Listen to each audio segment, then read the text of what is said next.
And for more on the subject of Iran, so much to discuss, we're joined by Avi Melamed, founder and CEO of Inside Middle East Intelligence Perspectives and Middle East expert. Always good to have you on the program, Avi. Now, look, Iran has shown off similar tunnels in the past, or at least, the indication that they're moving things underground, the storage areas for missiles and drones.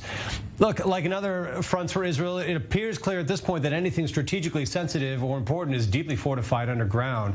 Where does that leave the entire standoff with Iran? Does it change things?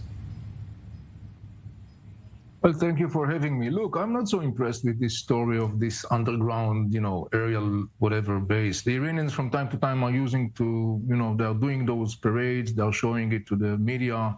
Obviously, it's part of the Iranian tactic.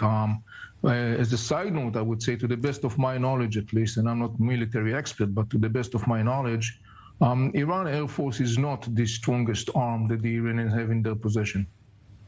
I think we can see that even from some of these images. I mean, these are retrofitted, F-4 Phantoms they're showing off, and these, these are jets that were in the Israeli Air Force decades ago. So, yeah, we don't know the power or strength or hitting power of the Iranian Air Force.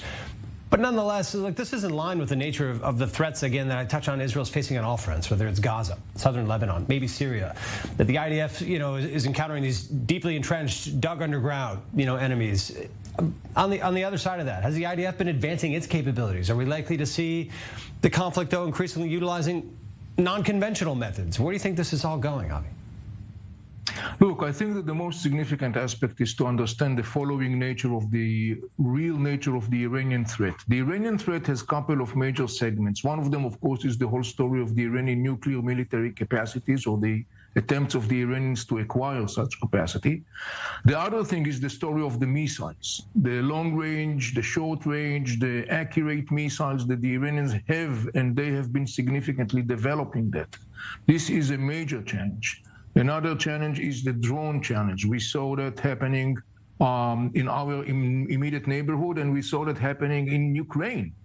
And finally, we have to remember one other thing. The Iranians are operating a huge armies of terror groups, power that is scattered around the Middle East. You got the Hezbollah in Lebanon, also present in Syria. You got any Shiite Afghan militias backed by the Iranians, Pakistani Shiite militias backed by the Iranians, Iraqi Shiite militias backed by the Iranians. You got in Gaza Strip Hamas and Islamic Jihad that are also acting as a sort of like subcontractor for the Iranians. These are the serious challenges that the Iranians are presenting to this region. That challenge has been more than once materialized on the ground. Reminding you, Israel was attacked directly by Iranian drone. The Saudis, the United Arab Emirates, and others have been directly attacked by the Iranian drones and missiles. So I think that in the end of the day, policymakers, and particularly in the West, should absorb and internalize the significant threat of this multi-layer military structure that the Mullah regime was able, unfortunately, to create across the region in the last couple of decades. This is a very significant threat. We already saw how serious that threat is. Look, for the West, for Israel, how much does it complicate the story right now, efforts to counter Iran, that they're entrenching with Russia right now, that there's even reports that they may be starting to build their drones inside Russia to some degree? Does this deepening alliance on that side of the equation, does that severely complicate efforts? Yes, I mean, look, the Iranian-Russian alliance is something that is currently temporary. We have to also remember there is a lot of competition, not to say conflict of interest, between those two players.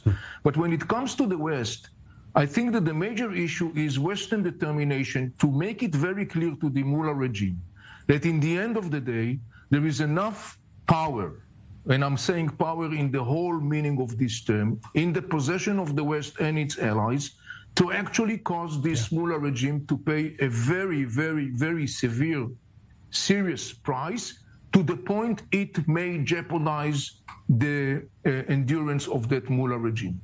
And up until now, in my perspective, and the way I look at the Mullah regime and the way they look at the situation, I don't think that the West was powerfully enough convincing the Iranians that they mean business. And that's a good point. The outcome of that is that we saw as a fact on the ground that the Mullah regime was expanding its aggression in the region, was expanding its capacities in the region. This is something that I have been warning for at least the last decade. Yeah. It is unfortunate that that warning was not fully, totally observed by the circles that they should be observed by. Certainly, if they're watching you on our show these last 10 years, certainly, Avi, I know this has been a theme we've been, watching closely here. But, in your estimation, and I want to break it down as plainly as possible, do you see any scenario where Israel will let Iran develop nuclear weapons?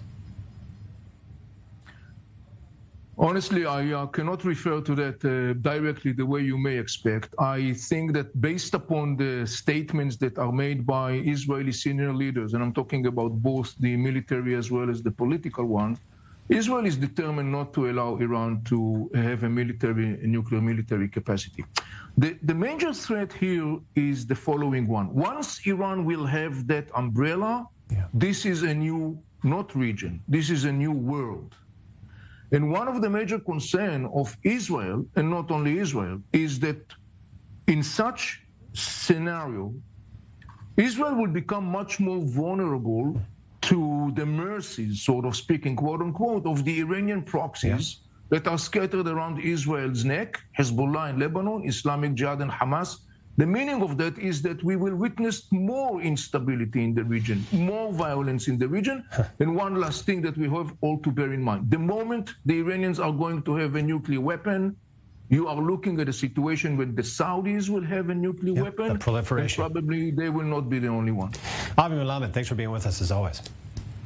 My pleasure. Thank you for having me. We certainly keep our eye on